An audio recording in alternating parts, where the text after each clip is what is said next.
So let's say that I want to change the power on all of these different blocks. I could go in and I could say type in 40, which is probably a pretty decent power for this to be set at. But what happens if I forget to set it on 1? Or if I type in the wrong number on 1? Or it just gets to be a pain. So this is actually an ideal time to use a variable. So I'm going to go and click Edit, Define Variables. Create a new variable called speed, which is a number. If I set the speed value to, say, by writing to the variable, set the speed value to 40, then over here, all I need to do is read from the speed value and connect it from the output of the speed into the power of the motor. And of course this gets really difficult to see in flat view if you open everything up, but thankfully we A, don't have to use flat view if we don't want to.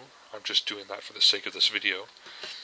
And B, we don't have to keep all these opened up like that. Now already we have a more useful program.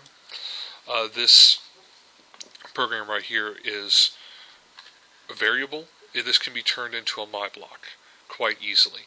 However, you would not be able to change the speed. Say sometimes you wanted to approach it at 50% power, and some you wanted to crawl along at 30% power. One way you can do that is before you turn something into a my block. Actually, the way to do that, as far as I am aware, is to select everything you want your my block to be and have a wire coming out of the rest of the program. So here, when I turn this into a program, when I turn this into a my block, let me call this alignLine video 1, because I may well be adding a second one soon. Click Finish. Now notice this wire here. It was of course yellow because it had to be the same type, which was number. And if I open up my block, my block there, you'll see that I have this input, which I can rename if I so choose. And now I can call this the change to the name will not be applied unless you delete the block and go in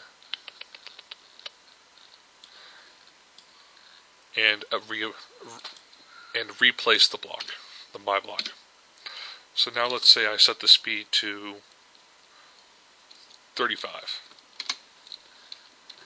I can save this program here, save that, and it will run at 35% power. Now, at the moment, it is not going to end.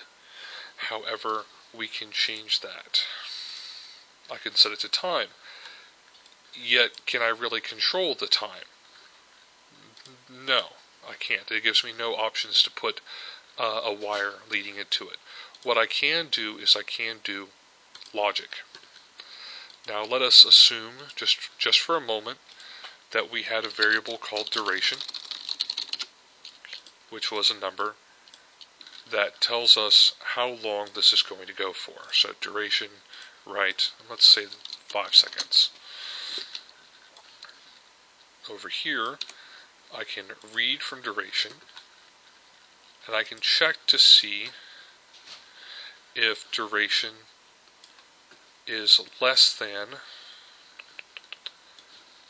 a certain timer that I have set. Now, when the duration is less than the timer, that means that I've been doing this for more than 5 seconds, except that I need to actually set my timer. Notice this is not inside the loop. I only want to set my timer once. So I reset the timer and read it over here. have this set to logic. It will escape when true, which this will give when we've gone far enough.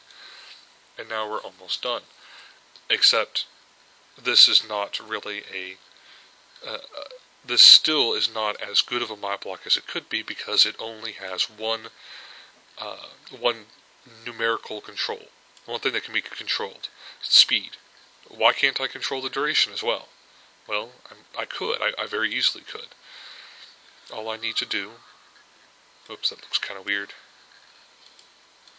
All I need to do is connect this result over here. Now this math block doesn't actually contain any information. It is only being used to supply this wire. Then I select everything I want in my new and improved my block. And I call this alignLine video 2. Click finish. Now, of course, I don't want a my block inside of a my block inside of a my block, so this method isn't really that scalable.